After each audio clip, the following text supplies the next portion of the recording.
Welcome back, everybody. I'm Jay. He's Maddie. This is Yankee and the Brit, and we are going to talk some Super Bowl and then maybe a little off season and what's going on coming up in the off season.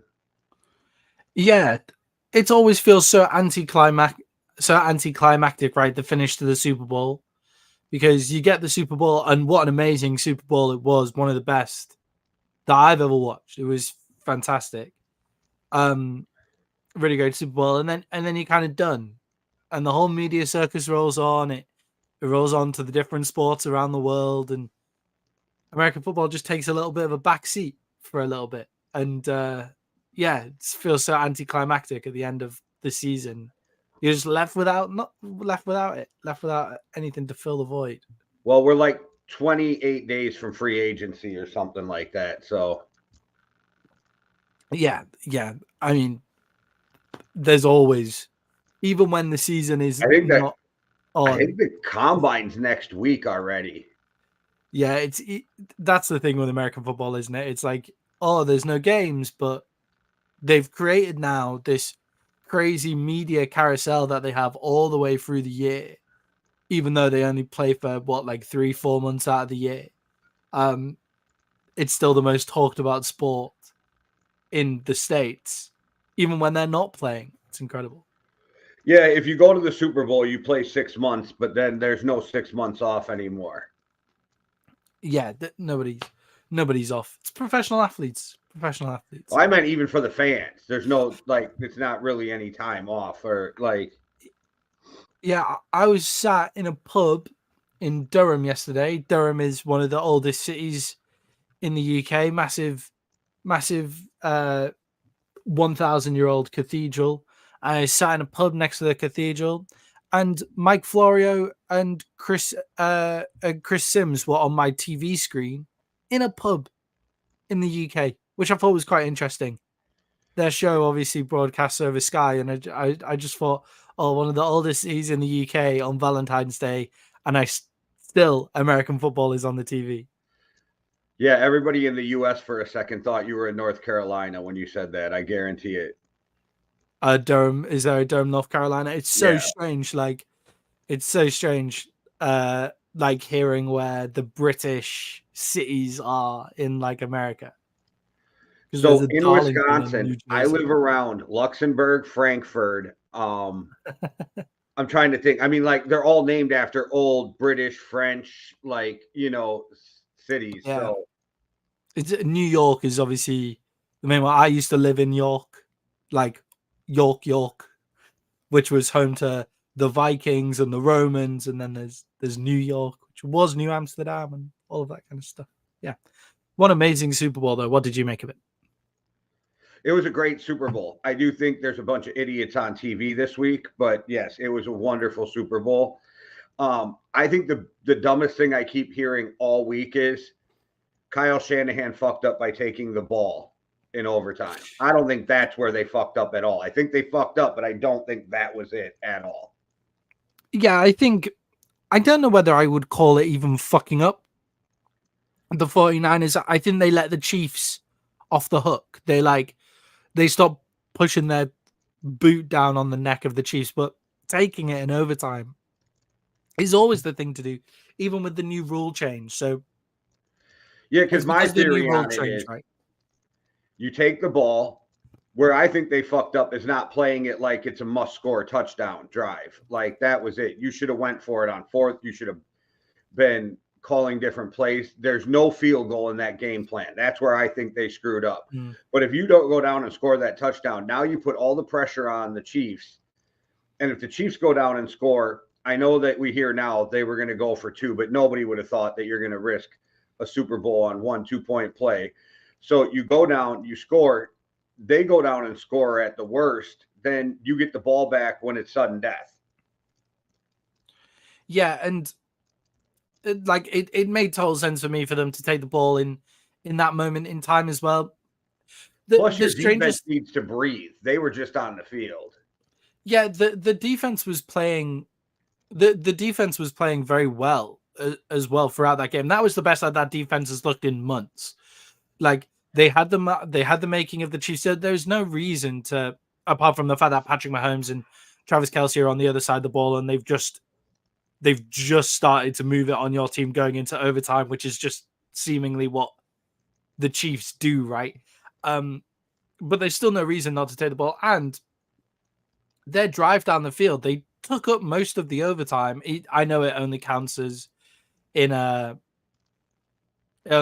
like quarters in the Super Bowl, right? They play until there's a winner.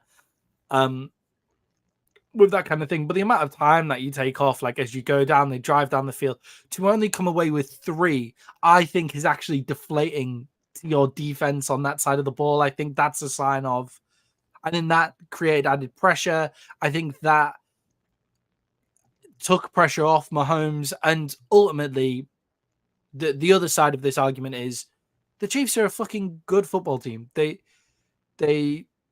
lived by the mantra of defense wins championships this year. They made a great defense.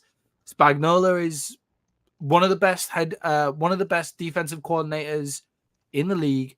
They've got Chris Jones was tearing it up, like really in Brock Purdy's face the entire game. Karl Loftus was doing really well as well. And the secondary was fantastic. So there's 2 sides to this coin of, the 49ers were stupid taking the ball. The 49ers, I thought it was right for them to take the ball and try and strike while the iron is hot. You've got to get it in the end zone there, though. You have to get it in the end zone. What was it? They weren't even that far back when they decided not to take the 4th down. It wasn't a 4th and super long. They were inside. Yeah, it wasn't a 4th and super long, because if you stop them there as well, then at least you get another 10, 15 yards to play with on the defensive side of the ball. If you were going to go for it on 4th and you knew it, if you watch that 3rd down play, and Kyle Shanahan is way smarter than me, so I know he knows this, they could have ran for 3 or 4 yards easily. So if on that 3rd down, you know what I mean? Now it's 4th and 3, 4th and 2. Maybe you even get in on that run because you catch them off guard. But 4th and 3, it's a lot more manageable. I would have played it like it was. And even if you didn't get it, well, then we got 60 yards that we got to stop these guys from gaining coming off the end zone, like the defense. I'm not saying this would have happened. It does make me wonder, though, would this game be any different if Greenlaw doesn't tear his fucking Achilles jumping up and down on the side of the field waiting to go back in? He was so amped, he tore his Achilles jumping up and down waiting to go back in. Yeah. Again, the 49ers have a health scare in the playoffs. And I don't think you can blame the trainer for you tearing your Achilles while hopping up and down on the side of the field, though.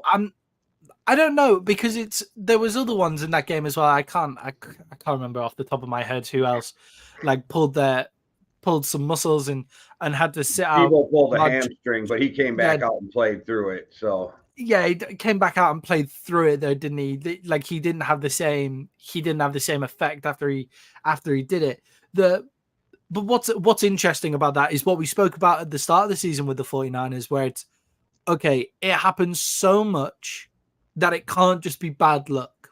I'm not saying that. Yeah, but the Achilles in the Super Bowl was just bad luck. That is bad luck.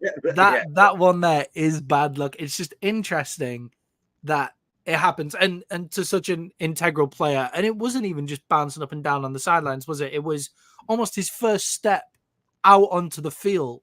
He tears his Achilles as he goes, which is a crazy thing to see. That was one of the craziest things. I'm not a doctor, but I did watch this thing from a doctor on YouTube. Mm-hmm. And he shows in the video on his last jump where that Achilles wobbles. He didn't even realize he snaps it and then takes the step. And then it goes. But like Kirk Cousins was talking, he said when he tore his, there was 0 pain. And then all of a sudden he thought he had high ankle sprain. And then he said, I went to lift my leg and my foot didn't want to come with me. And then I knew I was in trouble.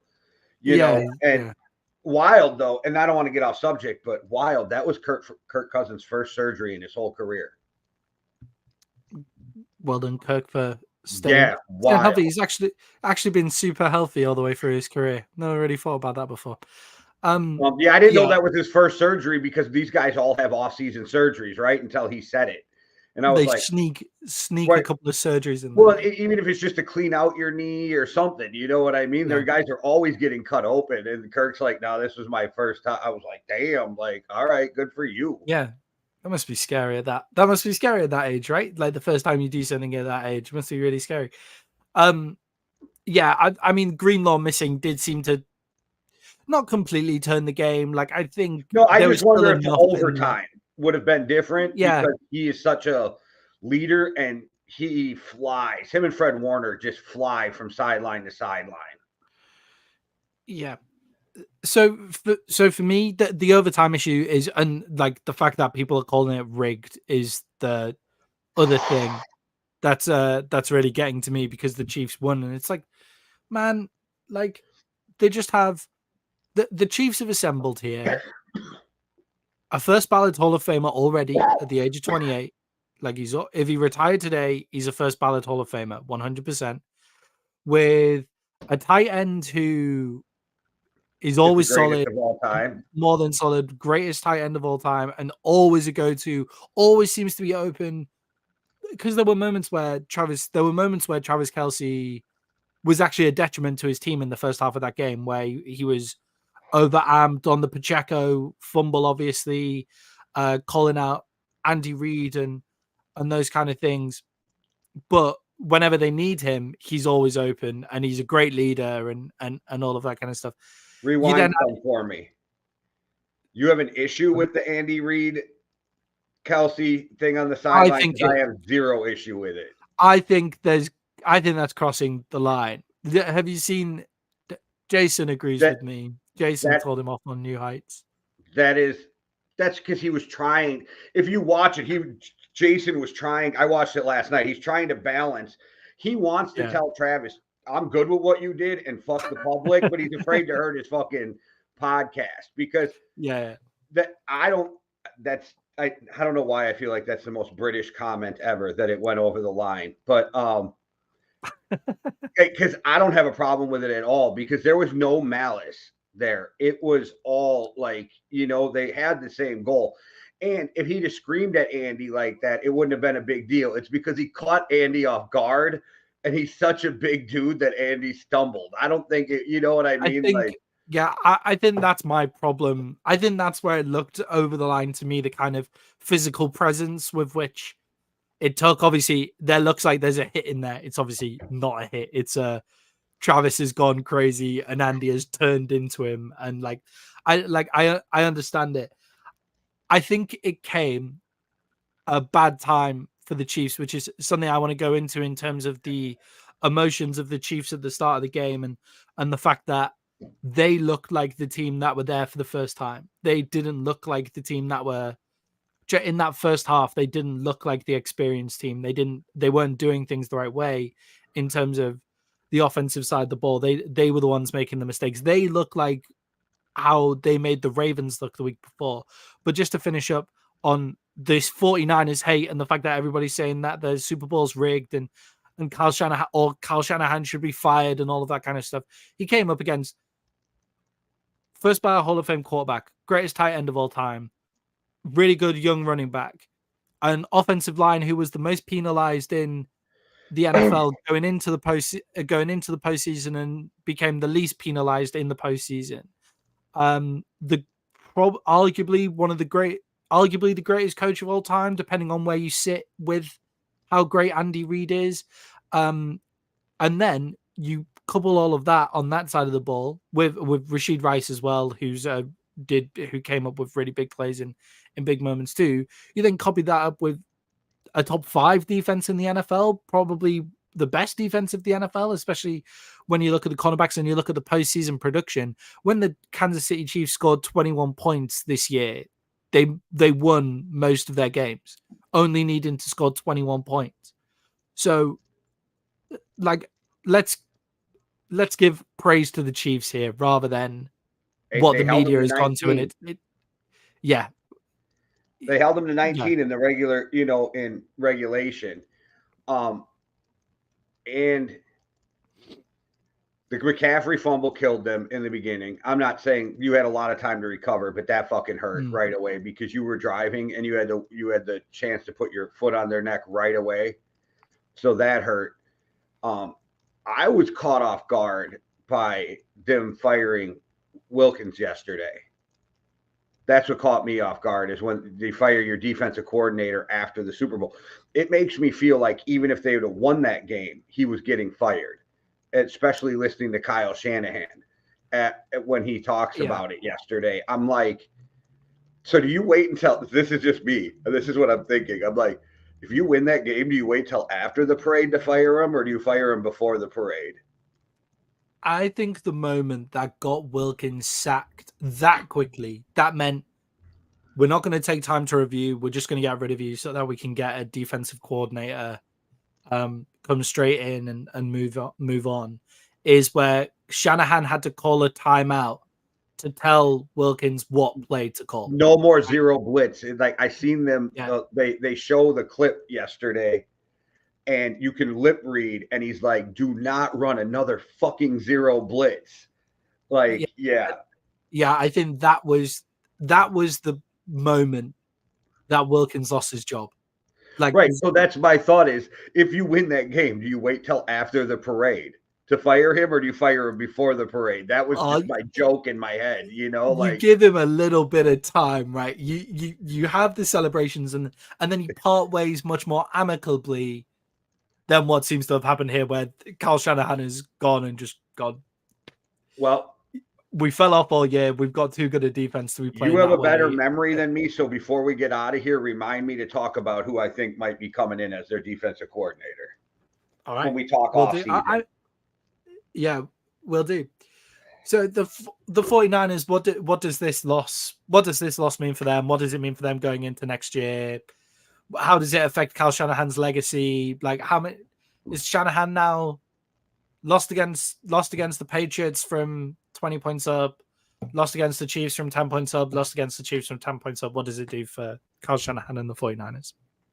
I mean, I don't think it does anything. We watched Andy Reid lose 4 NFC championship games in a row, you know, and a Super Bowl in that time period when he was with the Eagles. I don't think it takes anything away from Shanahan. I think Shanahan's still great. You don't get that many teams to that, you know what I mean? And it's not like, unlike, and this isn't a shot, but unlike Belichick and Andy Reid, Shanahan's done it with a gang of different quarterbacks, right? Like that's the thing. Like Shanahan's had so many quarterbacks roll through and still that train keeps going. I think for you're going to get crushed in the offseason. People are going to question him. I don't question Kyle Shanahan.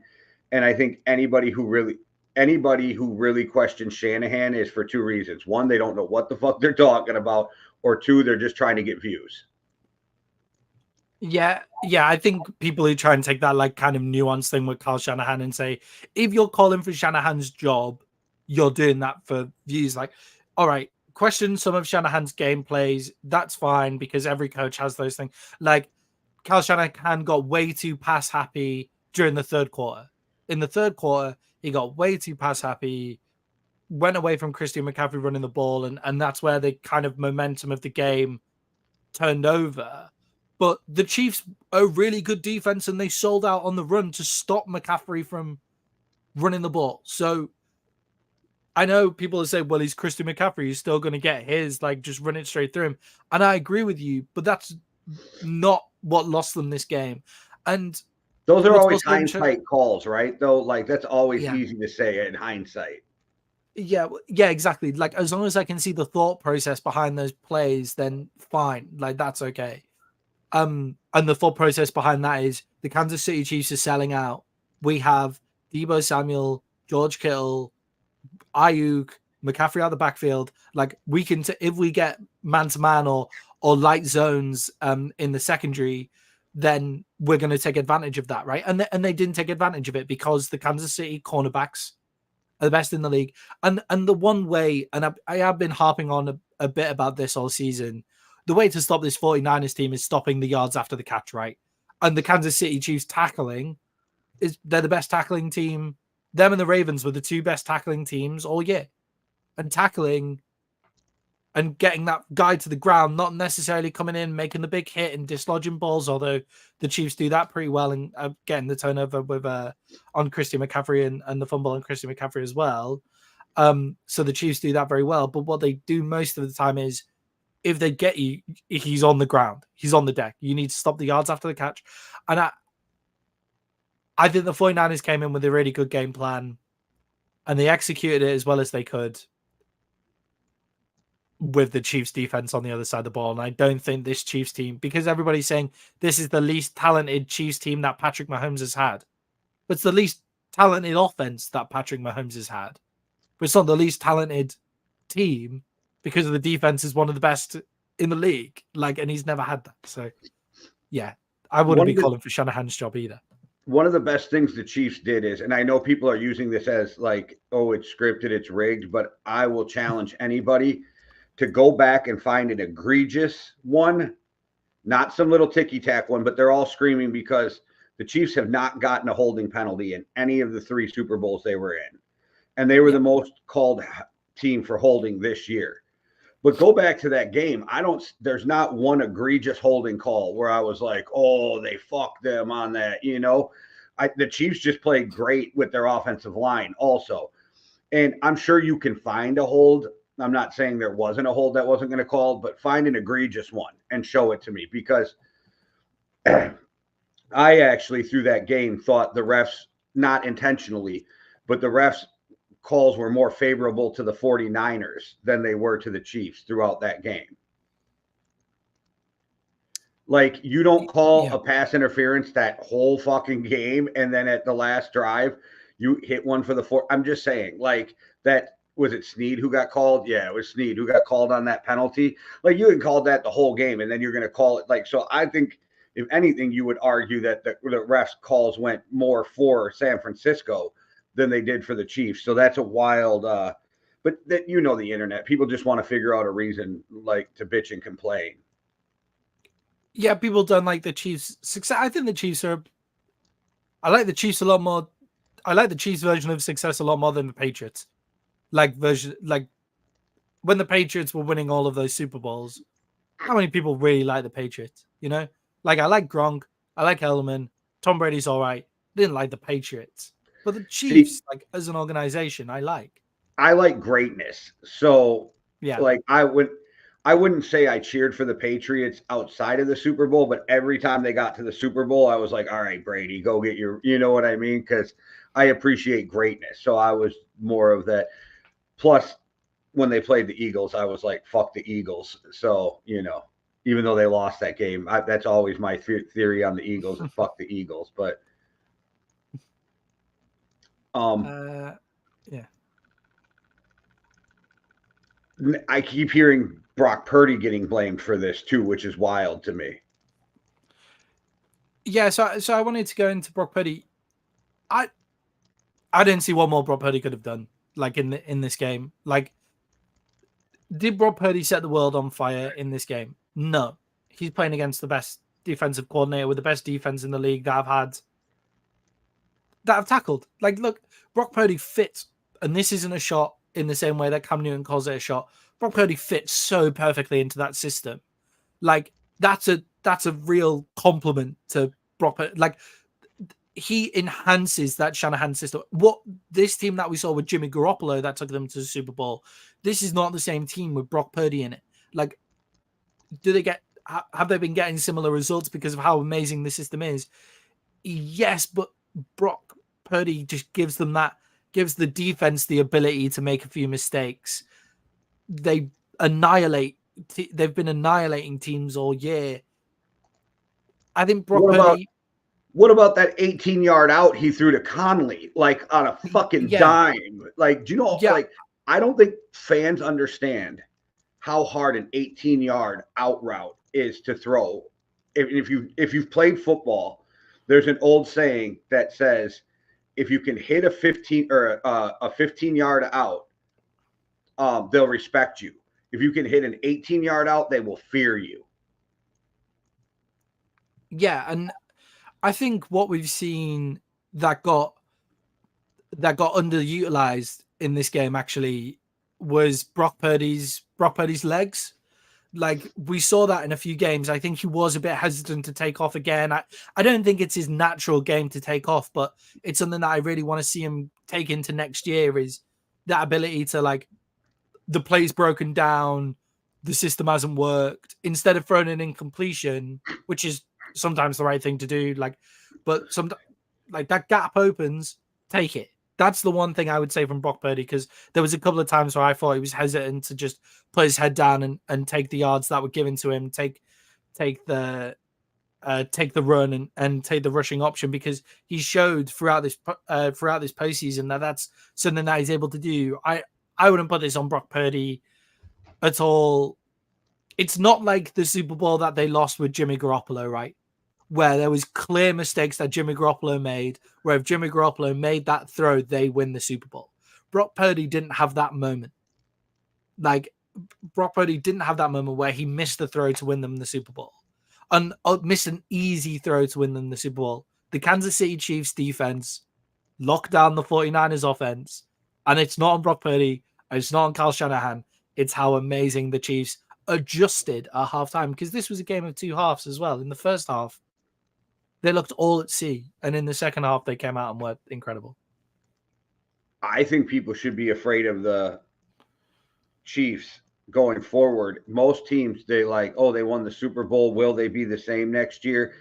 Those dudes didn't even get done winning the game, and they were already we're going to do something the NFL has never seen. We're three-peating.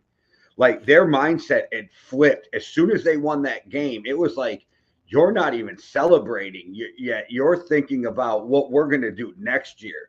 That's a scary thought, that they're all already thinking about what they're going to do next. And I know Chris Jones was drunk as shit when he grabbed the mic, screaming, "I'll be back." But that kind of helps.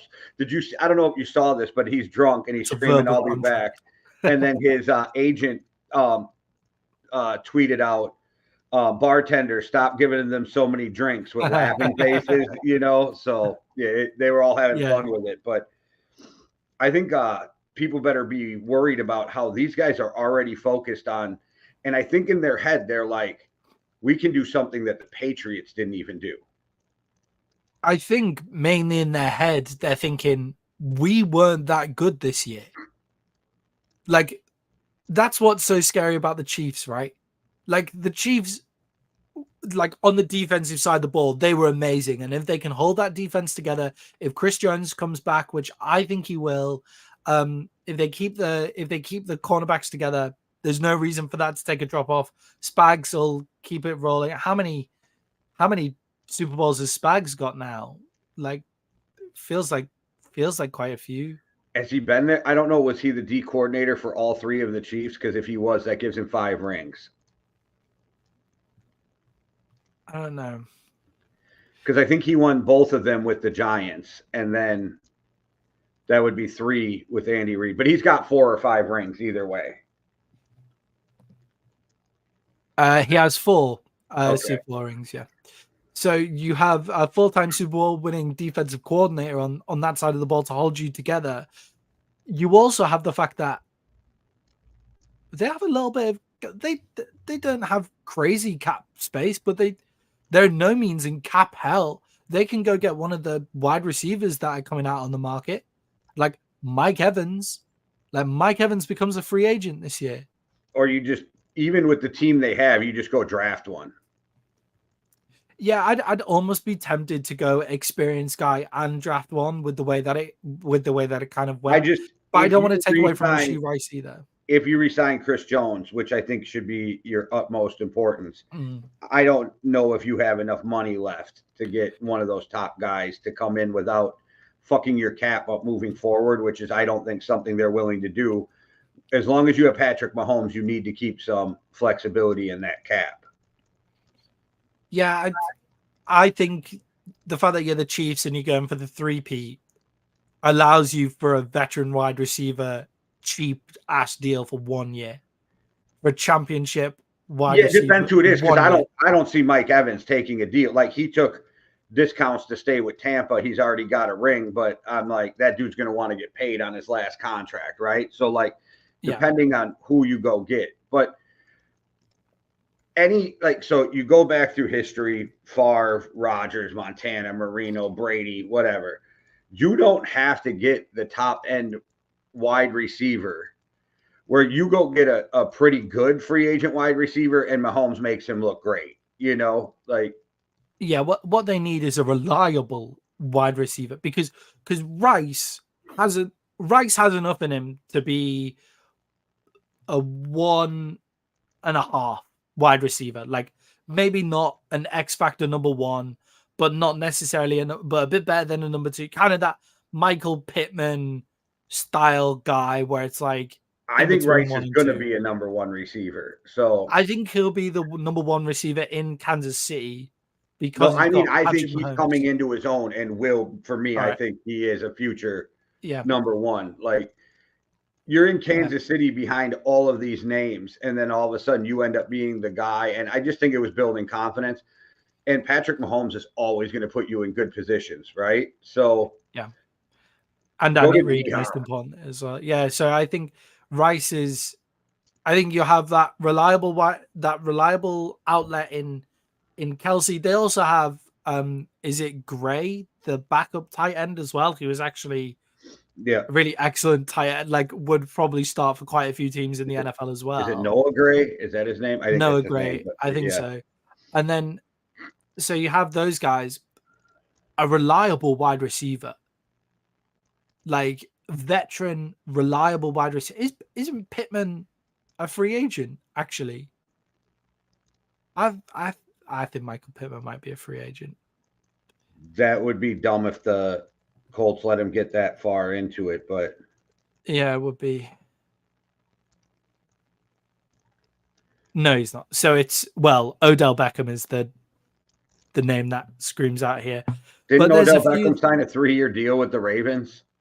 He signed a 3-year deal with the Ravens. So It says here that he's a free agent this year really, I was almost convinced that OBJ on signed a. Sport Track. No, it says free agent. So you have Mike Evans, Odell Beckham, Curtis Samuel, Tyler Boyd would be an interesting one. Cedric Wilson, who was very reliable for the Cowboys. Kendrick Bourne, DJ Chark. Then we're getting into obviously McCall Hardman, the catcher of the game. Like he'll be back. He'll be in Kansas City next year. Hardman, he catch the game winner in the Super Bowl. You stay, right? Started the season on the Jets, catches the game winner. Randall Cobb is still out there. Sorry, I'm just reading this. So so they signed him to a 1-year contract with 4 void years. So if they don't resign OBJ in Baltimore, they have to eat almost 12 million. Yeah, so they'll sign him or find a way to get that 12 million off the books. A few other interesting. T. Higgins, I imagine, is going out to go get paid. Although it would be interesting because he has already been paid to go somewhere and be the number one. I think T. Higgins. A name that screams out to me is Noah Brown. I think Noah Brown had a great year, really reliable wide receiver for the Houston Texans this year, really reliable wide receiver for the Dallas Cowboys when he was there as well. I think if you've got Rice as your number one, then you have Travis Kelce as obviously a receiving outlet as well. Like a sound, reliable guy like Noah Brown alongside a rookie. Basically, what we're saying is the Kansas City Chiefs had problems, still won the Super Bowl, and still want to keep the band back together. Like the Kansas City Chiefs are a terrifying prospect going into next year for all that's in a weak division as well. That's in a division where the quarterbacks are perhaps Russell Wilson, probably not. Justin Herbert, we don't know. Like I feel this year and next year are probably Justin Herbert like step up years, right? Like is Justin Herbert that guy in the big moments? Is he just like does he get it over the edge? I think he does. I think he's incredible. And then whoever they decide to be the quarterback at the Raiders as well. So like they're in a weak division right now. So they have time to sort their shit out. The offensive line sorted shit out, stopped being the most penalized offensive line in the league. The defense was incredible. And you pick up 2 solid wide receivers, one in the draft, one in free agency. And this team is crazy again, ready to go back to the Super Bowl for the third time. And speaking of the Raiders, Devontae Adams better stop pitching for Kirk Cousins in the media, that fucker. Yeah. Classic. So I was thinking with the 49ers firing Wilkes and the Cowboys' job, from all reports, just came down to Mike Zimmer and Rex Ryan. Mike Zimmer getting the job. We see Rex Ryan in San Francisco. I wonder on the personality clash there between, for me, I think Shanahan wants everything done very much his way, and Rex Ryan's kind of a no nonsense, I'll do shit my fucking way kind of guy. But it's something I would love to fucking see. Don't get me wrong. Rex Ryan coached under John Harbaugh for how many years? Yeah, that's a good point. You know what I mean? Like, so he built his way up through the Ravens ranks. I don't know. And if he really wants to get back into coaching, the only way you're getting another head coaching job is you have to go kill it as a coordinator again. What better way to get your name there than to go win a Super Bowl with the 49ers, right? And imagine that defense that Rex Ryan runs with all that pressure, the 46 defense running with the guys they have in San Francisco. Shit, that's a fucking nasty group right there. Yeah, a few of those real positive for the 49ers is in the first half, not so much in the second half because of how well Kansas City's offensive line played. And the thing that makes me know that Andy Reid is probably the best coach of all time is his adjustments at halftime. But the 49ers defensive line, guys like Chase Young and Randy Gregory, made really massive plays during that game. And that's really important for them going forward because Chase Young looked like a fucking bust, like going into the last bit of this year. Yeah, Chase Young came out ready to play, that's for sure.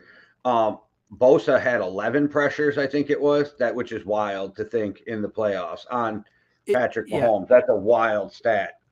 If you get 11 pressures on most quarterbacks in the league, you win the game. Right. Like that's how that looks. But when you're getting 11 pressures on Patrick Mahomes, that doesn't necessarily. Patrick Mahomes showed his greatness, by the way. Like last night, but just while we finish on the 49ers, I'll be interested to see. For me, they're still going to be the best team in the NFC going into next year. I can't see many teams in the NFC making big enough moves to jump the 49ers. If the 49ers can keep the team together, if they can kind of sort out their injury issues that they seem to come across every year, they still, for me, end up being the best team in the NFC going into the season next year. Yes, sir. So I think we both agree, really enjoyable Super Bowl to watch. Great. It was wild. I think we all knew when they kicked that field goal in overtime how that thing was going to end, though. I think everybody was like, "Oh, here comes Pat." It was Pat Mahomes rushing multiple times on 3rd and short and 4th and short. That said to me, like, yeah, this guy is him. Like, this guy is the best quarterback that I've ever seen. Like, because Tom Brady, that means no shade on Tom Brady, like, has the most Super Bowl championships, very rightly called the GOAT until Pat Mahomes gets anywhere near him and all of that. But the way that Pat had to play in those last 2 drives to tie to get it into overtime, to get past the 49ers to get into overtime, and also to win the game overall. Pat had to put that on his shoulder. It was like watching what Josh Allen has to do for the Buffalo Bills, right? Like where it's 4th and short. We don't really have anything else. Pat, find his space, you know? Like that's what it looked a little bit like to me, how Josh Allen has to win. But the difference is Pat did it and made it kind of look easy, like as he drove down the field. All I know is every time Lamar Jackson wins an MVP, Patrick Mahomes wins a Super Bowl. Patrick Mahomes is a very, very worthy Super Bowl MVP. Like I can't think of anybody else. 19 and 23 is when Lamar won both of his MVPs, who were the Super Bowl champs in both in 19 and 23, you know? Was Pat the Super Bowl MVP in both? He's got to have been in the 29. Yeah, he has 2 Super Bowl MVPs. It would have been in 2019 as well. So he's going to try to get his 4th ring now and trying to three-peat, which is wild in itself. So it's never been done in the history of the NFL. So that'll be something to watch all next year. Yeah, that'll be the narrative all next year. And I honestly can't think of an organization that could be better placed to do this, because Kansas City doesn't have like the media storm around it that other teams have. So like so say Kansas City come out like they did this year and they lose their first game of the season, or they lose their first 2 games of the season. They seem to have this bond between each other where they don't let the outside forces infiltrate. Like what happened with the Detroit Lions when things started to go to shit, the whole pressure of what has been created on top of them fell in on them in that second half against San Francisco, because of everything. Like when things started to tumble, everything's been built on top. The Chiefs don't seem to feel that as an organization, and that's a testament to Kelsey, Pat Mahomes, Andy Reid, like Chris Jones, the leaders in that locker room. Really make sure that they're in the best position to do this. And on top of that, Kansas City, never been, obviously, but not the biggest market in the NFL, let's say. So that can be quite helpful as well. Yeah, and outside of Chicago, you don't get terrible media in the Midwest. So yeah, the Midwest media outside of Chicago protects their team and players more than New York or LA, or you know what I mean? They're gonna. So, and I think something we're going to see is like, we're going to see next year that what happened this year to the Lions is going to take a toll on them. I really believe that. You're going to see them fall off compared to what they were this year. So I'm very interested to see what happens in the NFC. And then the AFC, everybody wants to act like it's a given that Kansas City gets there because they went through monsters. If you think about their playoff run, they went through Miami, Buffalo, Baltimore, and then San Francisco. But there's a lot of teams out there ready to knock Kansas City off. So it's not like it's going to be an easy road for Kansas City to get back there next year. The immediate specter on the shoulder of Kansas City is Joe Burrow's return to health next season, right? Like the Cincinnati Bengals with Joe Burrow healthy, like that's the team. Josh Allen, the Bills did start to look good towards the I end think of it's the the year. Ravens. Like, yeah. I think that the Chiefs have the psychological edge against the Ravens, I think is what we saw. But I think that Ravens team is quite young as well and quite inexperienced. So I wonder if they'll get that side. And then the other one is obviously within division. If Harbaugh comes in and changes life in LA for the Chargers, and we realize Justin Herbert's potential, well, then we might have something fun brewing in the AFC West as well. So I think the 49ers right now, and this isn't, again, not shade on the Chiefs. I think the Chiefs are my favorite to go to the Super Bowl from the AFC side, but I think the 49ers are almost more likely to go to the Super Bowl on the NFC side, because we have the Eagles who have got a great coordinating team. We have the Cowboys who fucking fall apart now in the playoffs anyway, so it doesn't really matter. I was going to say, so let's say these teams can keep the band back, get the bands back together, as we say, right? So we don't know what's going to happen in the offseason with all of these teams, but assuming that they're pretty much the same teams and assuming there's no injuries, right? Because it's hard to predict.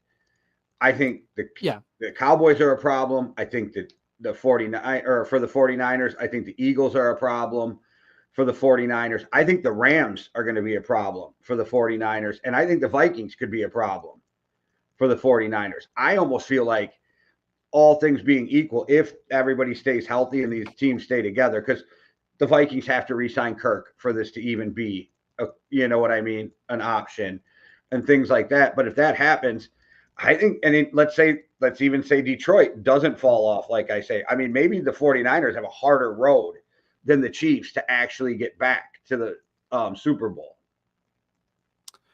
Yeah, I just think of the AFC and the quarterbacks on that side of the discussion. So, like the 49ers. That's the thing. What quarterbacks, though? What quarterback has proved outside of Patrick Mahomes that they can do anything in these? Like, people are going to say Joe Burrow. What has Joe Burrow done that makes people believe Joe Burrow is as great as people believe? I'm not saying he's not, but what has he done to prove it? Well, Burrow beat them in the AFC Championship game, didn't he? One time.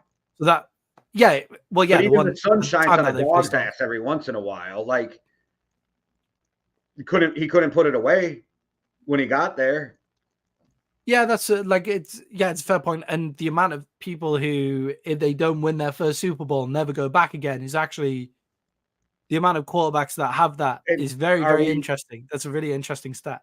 I don't understand why people assume that Josh Allen is better than Dak or Kirk right off the bat. Like, I don't understand that. I actually, at this point in their careers, after watching, I'd rather have Brock Purdy than Josh Allen.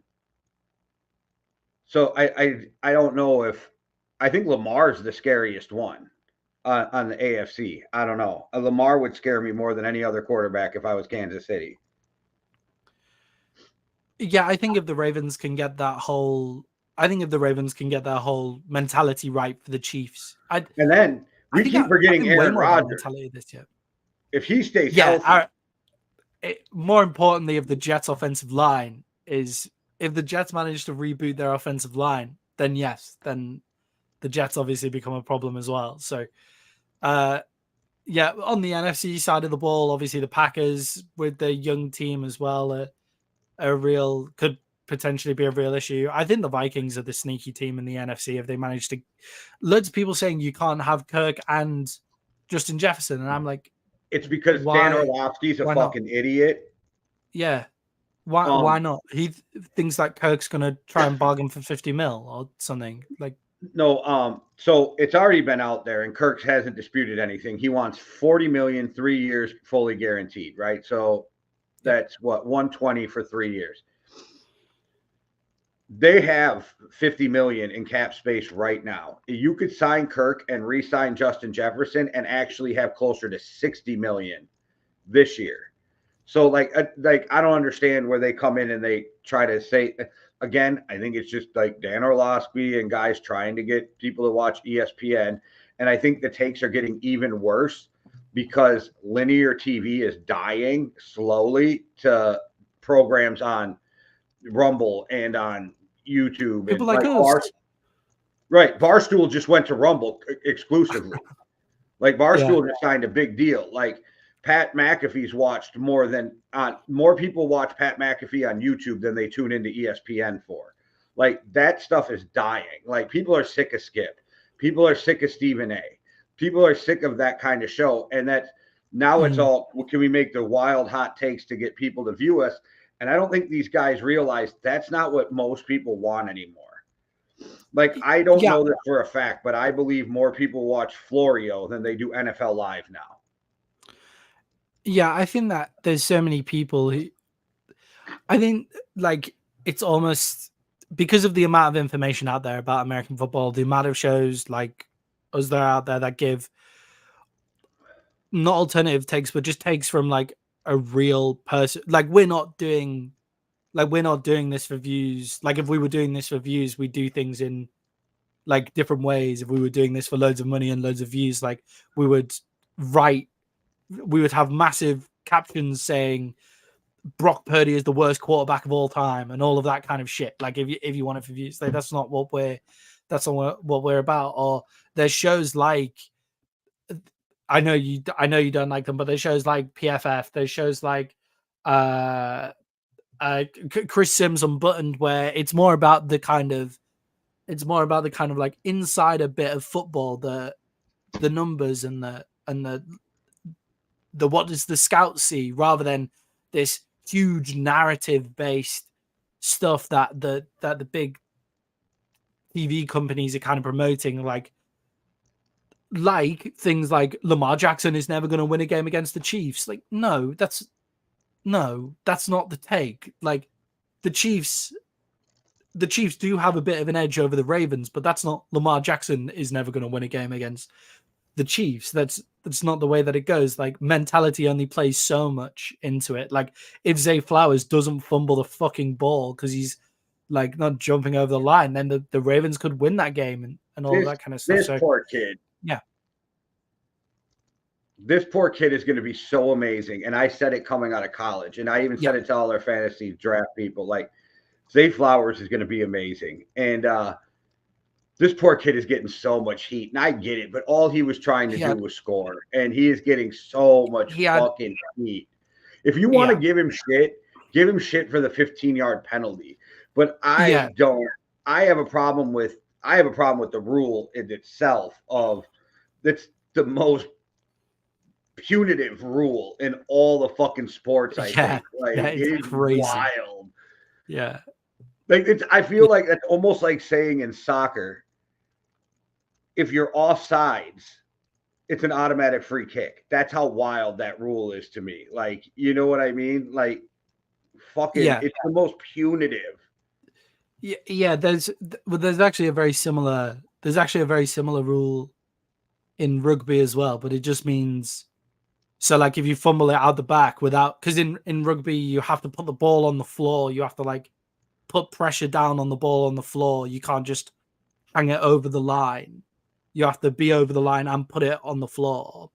If you fumble it forwards and it goes out of the back of the pitch, the other team get the ball, but it's like a scrum on the 5-yard line, so you can compete for the ball again, and they're backed up against their line still. Like, it's not like they get a 20-yard gain and the ball back and no chance to compete for the ball. Like, I think the fairest way to do it is, like, back you up to the 10. You have to start from the 10 or how about like every other fumble and it just goes back to where you fumbled it? Yeah, that would be. But like because if it goes out of bounds in play, anywhere else on the field, if you fumble it forward, it just comes back to the spot of the fumble. But if you fumble it in that one spot of the field, it's a turnover and 20 yards. It's like that is wild. It's like on the 1-yard line is like where it is as well, because you don't fumble it in the end zone, do you? Because otherwise, that's called a touchdown. So, like, it's a crazy rule. Look, Zay Flowers and the Ravens just. That's why we're talking about the Kansas City Chiefs competitors. I think the Ravens lost their cool in that game. I think they went in too amped up, and I think the Chiefs played a really grown-up game plan of, you guys are too amped up. We're just going to drive down the field, and then we're just going to keep you at arm's length with our defense the rest of the time. And Zay Flowers had probably one of the worst 5-minute breakdowns in sport, and it is unfortunate that all of those things happened to him within the 5 minutes. But I think the reason he's trying so hard to score there and laying out is because of the 15-yard penalty. So that's just being young. That's just trying to prove your worth and, like, being a rookie and all of that kind of stuff. So I think the Ravens, for me, going into next year, it's the Chiefs for the AFC Championship game, with the Ravens is what I would call going into it. Like, obviously way too early. So we'll say goodbye to this season, and we'll say bye to the San Francisco 49ers and the Kansas City Chiefs. It was been a good season. Thank you very much, everyone. Thank you for all you did for us this season. And as if for the offseason, Maddie, what are you feeling with your Cowboys signing Mike Zimmer? I think you and I feel differently about this. That's why I'm asking. Oh, no. Or at least we did at first. I like the hire of Mike Zimmer, and the reason I like the hire, I wasn't like over enthusiastic about the hire of Mike Zimmer, because obviously we're losing Dan Quinn, who was an excellent offensive coordinator.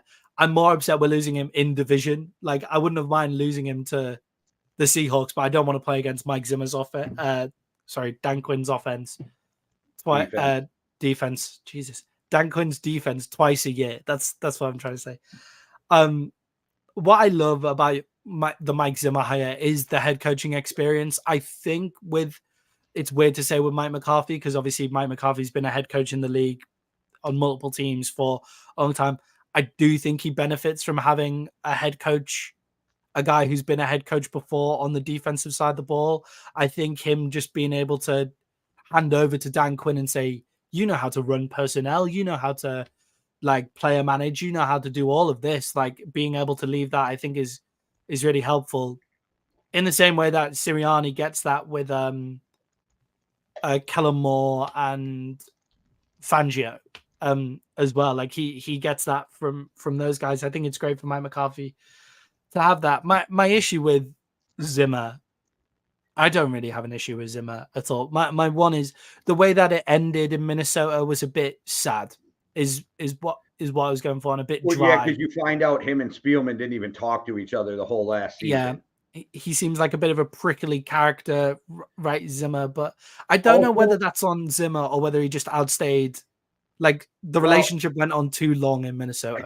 I think it was Spielman, because the more you see, the more you find out as a Vikings fan. Spielman was not giving Zimmer the players he wanted in the draft. That's always going to become a problem. We watched Bill Parcells leave teams over this same thing. Like if the coach wants somebody, so if you watch last year, and it's already documented, like it's out there. Kawasi was going to trade back, and Kevin O'Connell goes, "You need to draft Jordan Addison. We have to draft him." And Kawasi gave him Jordan Addison. That's how a front office and a coach should work, right? Like the GM is like, okay, it's my opinion that we get a trade back, get some more picks. And the coach says, no, this is a generational talent. Go get me this guy. And the GM goes, all right, my coach says we need this guy. I'm going to go get him this guy. Like there has to be some of that give and take. And you saw it with Kellen Mond and all this different things. There was a bunch of people that Zimmer didn't want, starting with Sharif Floyd. That's why he left. That's why you guys let him go with Dan Quinn. Is because it's the same job. So you guys could have blocked him from going. Zimmer and Floyd don't get along. They never have. That's why another thing is you're not going to have Javon Curse next year. In Minnesota, they couldn't stand each other. Like Javon Curse got sent out of town because he kept getting arrested. Zimmer couldn't deal with him. But and yes, Zimmer can be a prick and he's a tough-nosed coach. Don't get me wrong. But I think Spielman was more of the problem between him and Zimmer, because as the GM, you're the boss. Like you're supposed to be the one to make this work, and that didn't seem like it happened. Whereas the Cowboys, Jerry and Mike go back to the Super Bowl years when Zimmer was the DB coach. McCarthy's a really laid back, nice guy, which is great for your team to have that head coach. And then you got that rough defensive coach who's going to get on the ass of the players. I think it's a perfect marriage. And you guys have the perfect, well, I mean, you'll have to add another linebacker, but you guys have the perfect personnel for that double A gap, two gap scheme that Zimmer runs. And I'm interested to see if he starts putting Micah Parsons up in the linebacker spot, not to cover, but to do those A gap blitzes because of the speed, the strength. And it's harder for it's bad enough when a right or a left tackle has to block Micah Parsons. Now picture him coming up the middle, and you have to have a guard or a center try to block this guy. It's going to be wild. Yeah, that's why Parsons was so dynamic when he first came into the league, right? Because he was drafted as a linebacker. Like that's why he was so dynamic. He should be a linebacker, as in TJ Watt and Myles Garrett are a linebacker. Yeah, he should not be being back in coverage. Like, I mean, every once in a while is fine, but what the fuck are you dropping your best pass rusher back into coverage for? Yeah, it's like a fun piece to do maybe once or twice a game if you see the potential to completely confuse the offense by dropping Parsons back, and then you bring somebody else from somewhere else, and Parsons is able to cover down the field. I remember in his first season he covered I remember him covering a wide receiver all the way back on like a 40-yard route or something like that, so he can do it. But I think where we got with Parsons is he's become too much hand in the dirt guy. Because they feel like too much. Yeah, he's too young and hasn't done enough to have his own podcast, in my opinion. It's the shit he says, like, and he thinks he's saying it to where nobody knows what he's saying, but it's like bro. Yeah, yeah, and he's saying it. I think he does say it from like a leader point of view, and I think, like, honestly, I think the Cowboys were soft in this season. Like, I think back to it now, and I think the Cowboys, the defense was soft, the offense wasn't ruthless enough in those big moments. But I think the defense could get bullied, and I think Micah Parsons maybe sees that and is wanting to G them up at points and do all of that rah shit, but just keep it in the locker room, you know. Like, Yeah, that's where it belongs.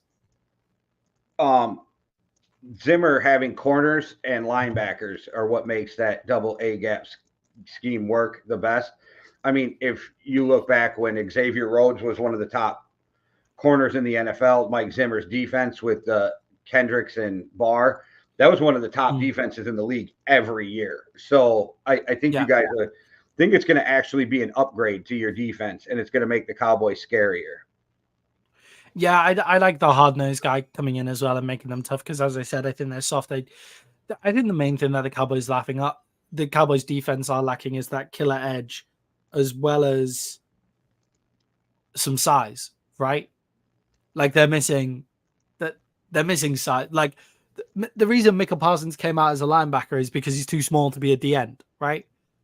Like, and he's put the weight on. Like, he's obviously, I sound like I'm fucking hating on Micah Parsons at D end. He's incredible. But when you have Parsons, Lawrence, Odigizua is quite a slender guy as well. When Hankins out, when you have Bell at linebacker who weighs 214 pounds or something, a linebacker, you're missing some size, and hopefully they'll bring in some size as well in this offseason. And Zimmer's mostly a 4-3 guy, but you will see him run a 3-3-5. So, like, you will see different things out of there too. One thing your linebacker or whoever your green dot is on defense with the mic in his helmet. Usually Van Der Esch, yeah. It's gonna be interesting. So I've listened to Barr and Kendricks both talk about taking calls from Zimmer.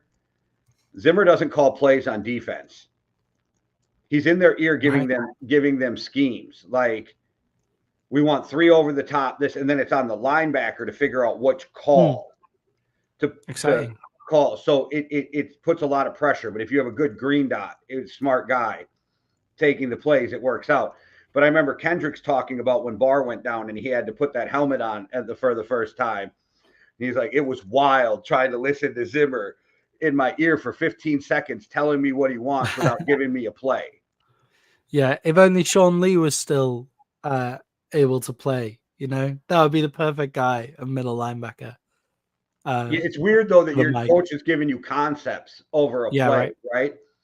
Yeah, but Zimmer has proved. I mean, if you go back to the Cincinnati Bengals when Zimmer was there as a defensive coordinator, they were crushing people with Pac-Man Jones and Perfect, and so I think it's a great hire, and I think he fits. I think he'll fit better with your team than even Rex Ryan would have. Yeah, I prefer it over the Rex Ryan hire, as well. I'm happy with Mike Zimmer as the defensive coordinator of the Dallas Cowboys, and I'm also excited to watch Mike McCarthy have another year with Dak, because this was a significant improvement on the offensive side of the ball. Like, no matter what you say, like, could we do with a bell cow running back? Yes. Apart from that, I'm happy. You know, like, the offensive line looked great again this year. Dak significantly improved. The offense looked like it was clicking, and CeeDee Lamb, I think, got 3rd in Offensive Player of the Year voting this year. And obviously, outside of both of their fucking meltdowns in the first half against the Packers, like, Dak and CD have a telepathic connection. So I am excited to see what they do. I'm not going to get my hopes up, though. This is all I'm going to say. I said it before. Every year, the media, the fans, this is the Cowboys' year. I am not trying to hear shit from nobody until we're in the playoffs. That's it. Yeah. Okay, way too early. NFC Championship predictions. Vikings against 49ers. I like it. I like it. That's smart. That's why Vikings are my dark horse this year, man. Vikings, Eagles, only because I want to get even. Well, I was thinking get even in the divisional round and then get even. I want that NFC Championship game to grind their face into it, like, because that's what happened to us. But I like it. So way too early AFC Championship game prediction. Jets, Chiefs. Jets, Chiefs. Okay, mine's Chiefs, Ravens. That one's way too easy. Well, mine's way too easy. Jets, but I want to see the Jets try and rebuild an offensive line. I want to see the Jets have the ability to not fuck this up. You know, like it is a very Jets thing to do something cool and then fuck it up. So I want to watch them not fuck something up. I think Rob Saleh is not the answer there either, but that is what it is. I don't think anybody could have predicted that he wouldn't have been a good head coach because he was a great coordinator and people love him. But from what I've seen, he's not that great of a head coach, and they did not handle Zach Wilson right at all. Yeah, I think their defense was one of the best in the league, right? So he's a great defensive coordinator, puts together an awesome defense. Yeah, really great at that side of the ball. So it's difficult. It makes it a lot easier to be a head coach when your side of the ball is the one that's successful, right? But I think that the handling of Zach Wilson largely comes down to Saleh, and that is the problem because Zach Wilson is still one of the most highest potential guys in the NFL, right?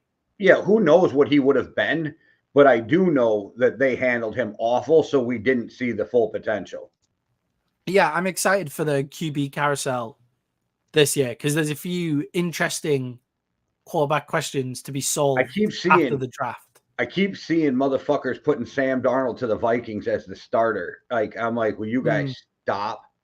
Well, everybody's just convinced that Kirk Cousins won't sign for the Vikings, but I can't see him going anywhere else. The media makes it sound like the Vikings aren't going to re-sign Cousins. Yeah, they've already decided, right? Yeah.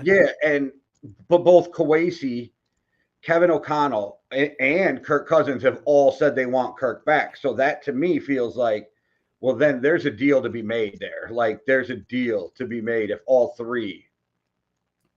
Yeah, it feels like they're just dotting the I's and crossing the T's, right?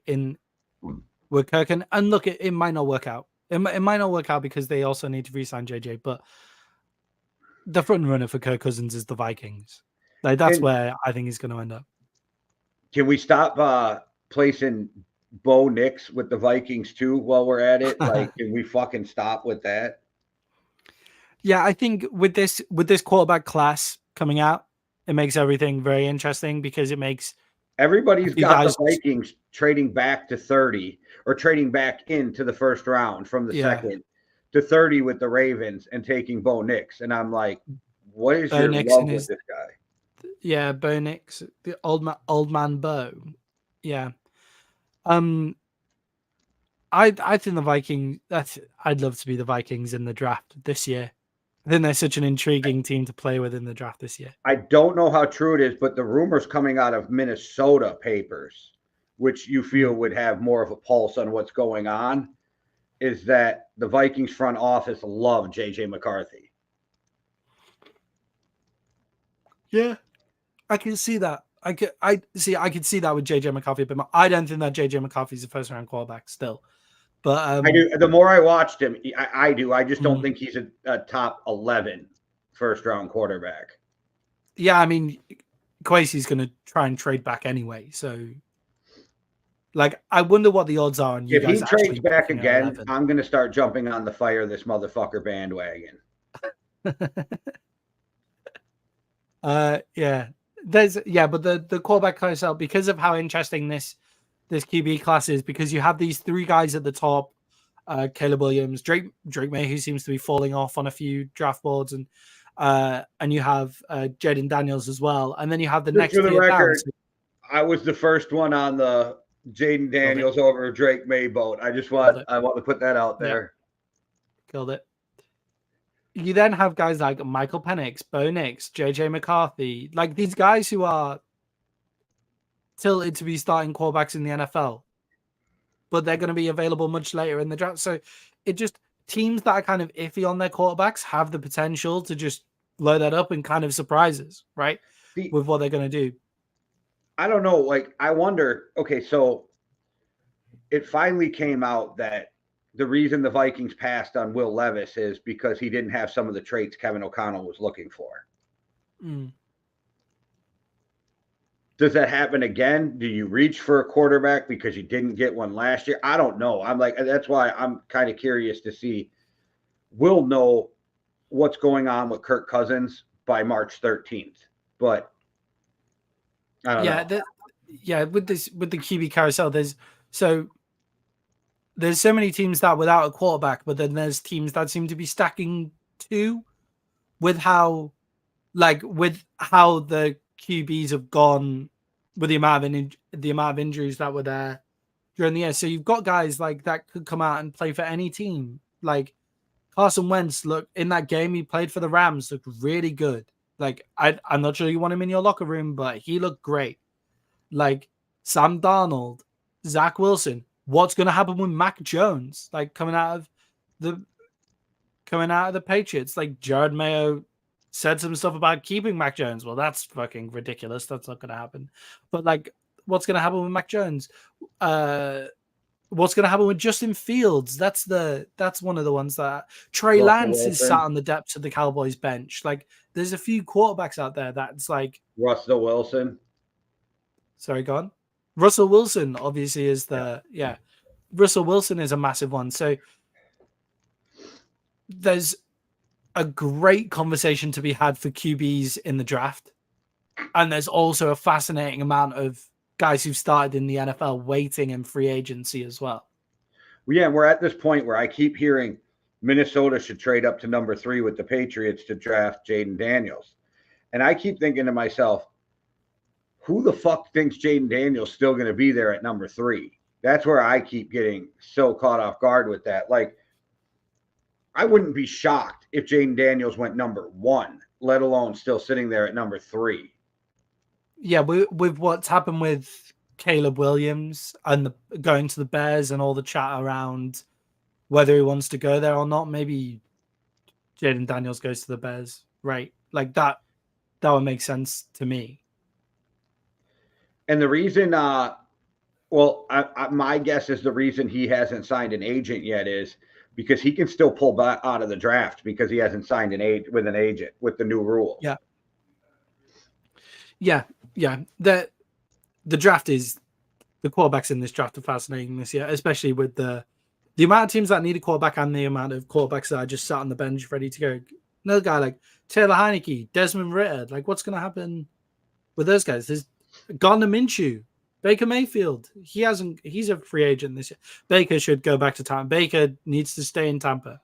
Stay in Tampa, Baker. They're going to have to give him 40 plus though. Like seriously, like there's no way you can let Daniel Jones be making more than you if you're Baker Mayfield. Yeah. Daniel, there's some bad contracts in the NFL right now.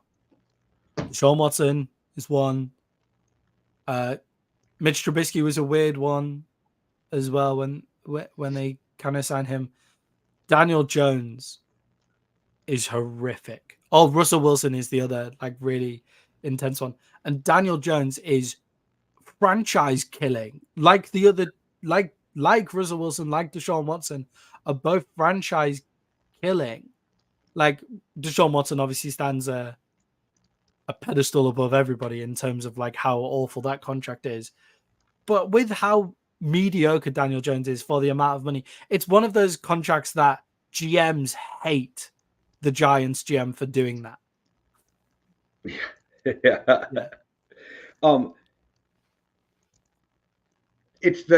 I just used Daniel Jones yesterday in a comparison of they kill Lamar and they call him a running back playing quarterback, yet he's far superior to Daniel Jones. And nobody ever says Daniel Jones is a running back playing quarterback, but they both use their athleticism the same way. Yeah, we know why that is. Though, yeah, we do. That was actually we... my point. That was actually my point in the argument that we know that Daniel Jones is the most athletic guy that looks unathletic in the NFL. Maybe. Because he's like Daniel Jones is something else, by the way. Like in terms of athleticism, I haven't played him like twice a year with the Cowboys. He outruns people. Like until he trips over the 20-yard line. So he tips over the white paint on the 20-yard line. Yeah. But he is like super athletic. I think there is something for Daniel Jones. Like I think Daniel Jones is a quarterback in the NFL, just not for 40 million. You know? Like with the quarterback play that's on offer. What I don't know if he'd ever do it, but what I see Daniel Jones's niche in the NFL is more like Taysom Hill. Yeah, maybe uses that to get a real quarterback and uses athleticism out there, confuse players, use him as a tight end type running back / quarterback. Like I see that could be a niche for him, but I don't see him as a starting quarterback in the NFL. Like he may get a starting job from the lack of talent at quarterback, but that's like saying Desmond Ridder is a starting quarterback in the NFL. He's not. Yeah, because that's where I was going. So where does Daniel Jones rank in that free agent conversation of Wentz, Darnold, Wilson? Well, the Giants Zach and Russell with that contract. Oh yeah. They're stuck with him, but I'd rather have Sam Darnold or Zach Wilson because like I don't exactly know what I have. I already know Daniel Jones sucks. Yeah, that's fair. But I feel sorry for Daniel Jones in terms of like how bad the Giants' offensive line is, but he just doesn't help himself either. No, and he makes he doesn't make good decisions, and that's a problem. Yeah, he makes terrible. That's actually my problem with Zach Wilson. Yeah, has a really bad fumble problem as well, Daniel Jones. Yeah, and Zach Wilson makes horrible decisions. That's my issue with Zach Wilson. You got all that talent, but you always make horrible decisions. I'm trying to work out what's going to happen with Mac Jones. The Patriots don't draft a quarterback, you have to keep him. I think I missed that. Sorry, my connection's I said if the Patriots don't draft a quarterback, you have to keep him, but we don't know what they're going to do at 3. I think they're going to draft a quarterback at 3, but I think so too. But everybody keeps saying they're going to trade, and I'm like, why would they trade out? Like, I don't know. Yeah, maybe Mayo likes what he sees in Mac Jones, but I don't. Mac Jones showed enough to be a starting quarterback in the NFL. I think Belichick ruined I wouldn't want him. No, again, in that weird range of like you're always looking somewhere else if he is your quarterback. But is he better than what? He'd be an upgrade in Atlanta. He'd be an upgrade in Vegas. He'd be an upgrade in a warm body would be an upgrade in Vegas and Atlanta, though. Like you just need a warm body, and that's like a point. What there's levels. What are we comparing this to? It's always like I joke, like we're comparing levels of shit, right? Yeah. And if I gave you a sandwich and said this is only 10% shit, are we arguing that this is a shit sandwich? Like, you know what I mean? Like, there's no argument. Yeah. I like that analogy. That's a good analogy. That's a new one. Good one. Never heard that. I always do that with my wife and kid. I'm like, now we're just comparing degrees of shit, you know? Like, yeah, but the issue is some teams are just in a shit situation, aren't they? Like that's. But at that point, then don't you just take like a pass on a younger guy and see if you swing and hit something? I don't know. Like, I feel like Mac Jones took the Patriots to the playoffs. Is all I. With an excellent defense, played a game where he only threw 3 times because it was too windy. But yeah, I just like I don't. If you're the Tennessee Titans, oh no, because they've got Levis now. I am so thankful the Vikings didn't draft him because there were so many rumors that they were going to draft him, and you and I had talked about it, and I kept saying his comparable is Kirk Cousins. Why the fuck would you draft him? And we find out Kirk's way better. But like coming out, his comparable was Kirk. If your problem is Kirk, why would you draft a younger Kirk? Like I didn't like, you know. Yeah, if you're the Vikings, there you have to draft. Like you have to go for a Trey Lance or a Justin Fields or who else is in that class? Obviously Trevor Lawrence if you can, but I just almost left the show. No. Just for Fields. not for talent wise, for difference, for point of difference. Like right. I didn't even like you using the Vikings and Justin Fields in the same. I saw a report that that some Chicago media put out there that the Bears are shopping Justin Fields for 3 first-round picks, and I was just like, what Irish bar have you crawled out of like this morning? Like what are you talking about? 3 first-round picks for Justin Fields for the Bears? That's crazy. I wouldn't give you 3 fourth-round picks for Justin Fields. I'm serious. I wouldn't. Like, if you I think gave he's up worth a a few second for teams Fields, okay, 1 second. I still think it's too high. Go ahead. Give him up. Yeah. Who the fuck is giving up multiple draft picks for a guy who has proved nothing? Yeah, I think I think Fields is worth a flyer for a few teams, but not. It's like, show me one game he won with his arm. I'll wait. Yeah, it's with Fields, it's like I'm going to, my only opportunity to make money is I'm going to go to Vegas and bet it all on red, right? Whereas like there's a few guys where it's like maybe guys like Mac Jones or guys like Sam Darnold, Carson Wentz you're putting your money in a nice high yield savings account of 4%, where it's not it may not be exciting. And if the win in Vegas comes off, it looks fucking amazing because you have Justin Fields and he looks amazing and he's running for hundreds and hundreds of yards. But I would rather have fucking Cam Newton right now than Justin Fields. Like, this is. I haven't seen Justin Fields win one game with his arm. Not one. Yeah, fair play. I mean, Cam Newton didn't really have an arm by the time he finished in. No, but Cam Newton's got a lot of stupid takes right now. Yeah.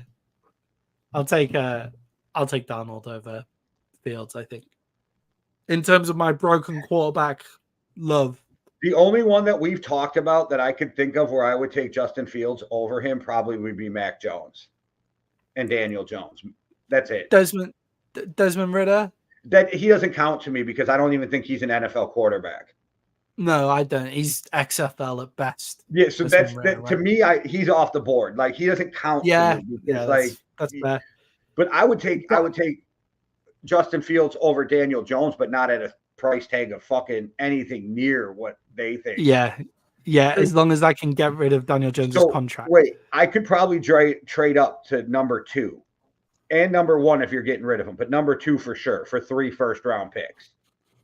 And you want me to give that up for a guy who can't throw the fucking football? Like, that is wild to me. Yeah, I keep seeing them saying JJ to the Patriots, and I'm like, will you guys stop with the Justin Jefferson to the Patriots? Like, it's such an easy fucking comparison to make as well. It's just lazy. I love Justin Jefferson. If Jaden Daniels was still there, it would make me sick, but I wouldn't hate them if they did it. Yeah. Yeah, because we have Jordan Addison. Yeah, my issue with I think we spoke about this on a previous podcast where it's like the Vikings should just go all out, right? Like just go all out for the win. I agree with you. While you've got Kirk, while you've got JJ, while you've got Jordan Addison, just fucking go for it. Like stop doing this, trading back, trading for the future. It's time. Vikings, rise up, skull, charge. The time is nigh. The time is nigh. Go for it. Use your 60 million in cap space to go just take whoever the fuck you want. Fuck the future. Carry on. See, and I think they would just be smart to use their money to re-sign Kirk, JJ, extend JJ, and then sign to Danielle Hunter again. And eat up this year's cap space that way. What free agents do you need to bring in? The defense is getting better. We saw that. The offense is fine, and add through the draft. And then bring in mid-range free agents. You know what I mean? But you don't need to go make a big splash. Just re-sign the guys we already fucking got. Like that, you got 3 guys right now who need new contracts that are in the top of their positions in Kirk, Daniil, and JJ. The Vikings were winning that division until Kirk blew his. What did he do? Blew his knee? AC or Achilles, just like Achilles. Rodgers. Yeah. Greenlaw as well, yeah. Yeah. They were winning that division until he blew his Achilles. So, you know. My theory is like get your quarterback, but re-sign Cousins. It's the perfect world scenario to me. Yeah, I mean, if you get that guy, like if you get like a Penix, or is it worth like the 11th overall just to make sure that you get your guy? Like if you're not really trying to fill in too many holes, but there'll be defensive guys on the board at 11 that are just too tempting to take. I don't know what they have prioritized, and I'm only through right now the quarterbacks and the corners. I'm all for betting on your future if you're the Vikings and making sure you stay relevant and all of that. But wouldn't it be fun just 1 year to mortgage it all, put it all on red, and just see what the fuck happens with Kirk Cousins and JJ? Yeah, you could weirdly do both this year because you can get the quarterback for the future this year. Which while you've got, this is the thing. There's no reason why you can't do both. If we could run it back with the same team, they legitimately have a shot because the first game started 4 games were rough, but that was all fumbles. Like it was wild. Yeah, 11 fumbles. Kirk was on fire when he went down. Like you could run it back with the same team and have a legitimate shot. So with your theory is they could go all in and still draft, you know what I mean, for the future. Yeah, they can go all in,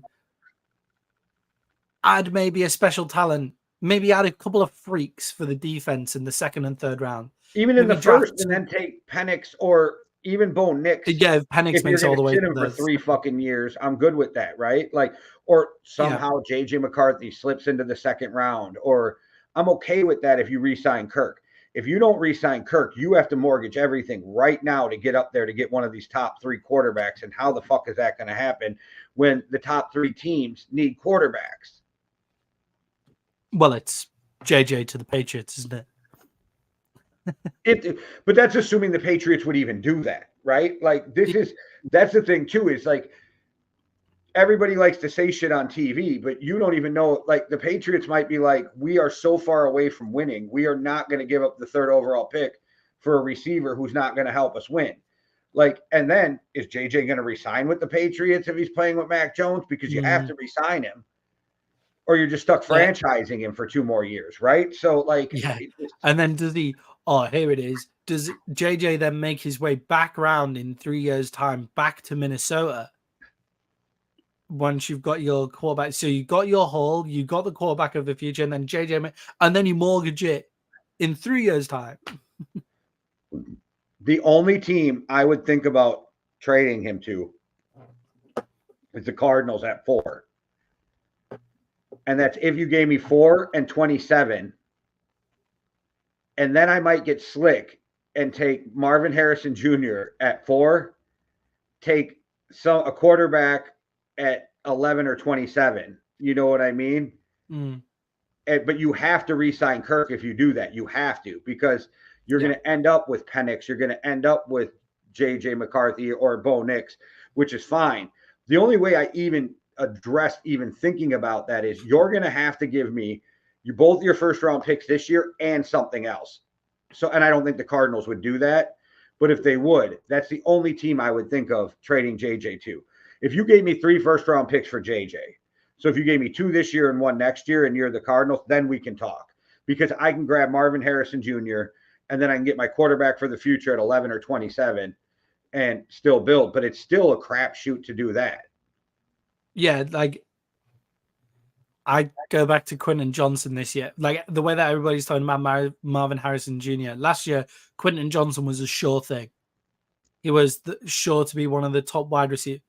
Can't catch a ball in LA, like as a Charger. Can't catch a ball at all.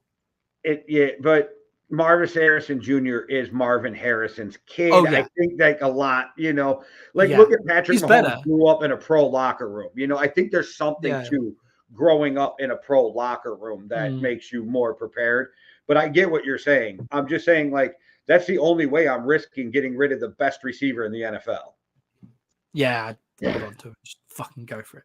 You don't really win by getting rid of the best guy in the league at his position.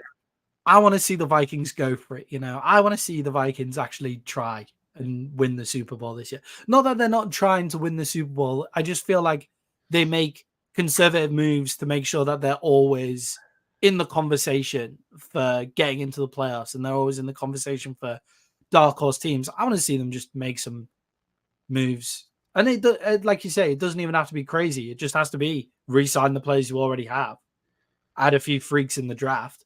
And grab mid-level free agents. Yeah, like it's it's not anything mental. It's just because you were there.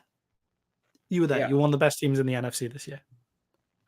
It was wild. And then, if you think the season before, we went 13-4 with no defense. And I literally mean no defense. Yeah, winning all one-score games. Yeah, so people are saying like, oh, it reminds me of the Vikings of last year. What, winning fucking football games? I never understood that narrative, because the Vikings would have gone for a very similar record this year. Yeah, and it's weird to me to think, like, no other sport do they care how much you win by. Well, I don't know about that, but yeah, like in football, there are metrics of goal difference, and like Sunderland have been relegated on goal difference before. Like, but I'm just saying, like, and I don't follow a lot, but some of the shows I watch have footy fans, and I never hear a footy guy go, yeah, but they only beat them by 1 goal. Like, I never hear that shit. Yeah. I never hear a baseball team only won by 1 run, or a basketball team only won by 1 point. You don't hear that, but in the NFL, you're like, oh, it was a 1-score game. Like, what the fuck, right? Yeah. Yeah, I never take it right. So I never take it away, especially in the playoffs. Like when people say, "Oh, you only beat this team by this much in the playoff," like the Bills. Like when we said about the Bills, like, oh, the Bills beat the Steelers by 10 points in the playoffs, but it actually was much closer than that. Still, the Bills got the win in the playoffs. Right, the playoffs is the playoffs. In the season, I think it can be like with the way that the Eagles were kind of winning games. It was a bit of a like, there's a bit of a problem here, and a reason why they're not beating these bad teams by a bit more. And it's on the offensive side of the ball. There's a bit of a problem here, but you still got the win. That's not a negative. It's not like you still come out there with the win. That's the most important. And in the reverse, so the Cowboys beat up on some bad teams, but yet they got knocked out in the playoffs, just like, so. And they got their shit handed to them, like when they played decent teams as well. Like they got blown out by the 49ers. Were kind of blown out by the Packers as well. Like, didn't look that bad on the scoreline actually in the end, but it was a blowout. All right, sorry about the camera, everybody, but I got some allergies going on, and none of you want to watch me blow my nose 8 times. But Vin Diesel said in the original Fast and Furious, it doesn't matter if you win by an inch or a mile, a win is a win. Yeah, win is a win. That's all it says on the score sheet. Yeah. All right, Maddie, we made it through the Super Bowl. We'll be getting to some off-season draft stuff coming up. I got to figure out how to do it, guys. I haven't figured it out yet, but anybody watching, each show is going to give out 5 free memberships to the Yankee and the Brit, and when we do that, it randomly throws them out to the people in the comments. So I don't get to choose. Fun. I watched Fire Chicken do it, though, and I have to get a hold of him and ask him how he does it, because I tried to figure it out, and I couldn't figure it out.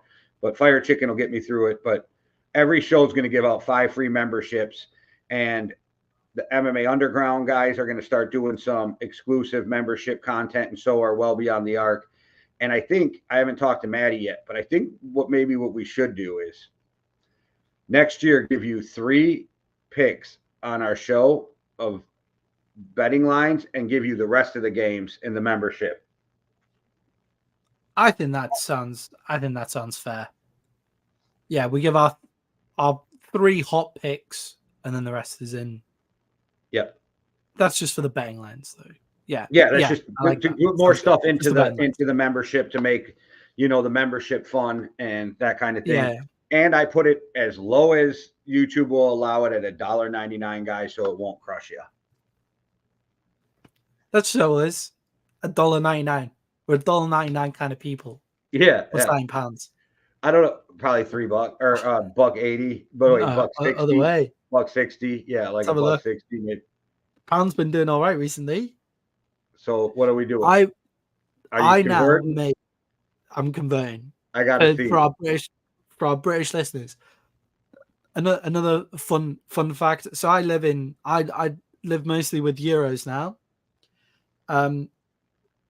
The pound has done so well against the euro. I now make close to 80 euros more a month than I did this time last year, but my pay in pounds has stayed exactly the same, which is quite fun.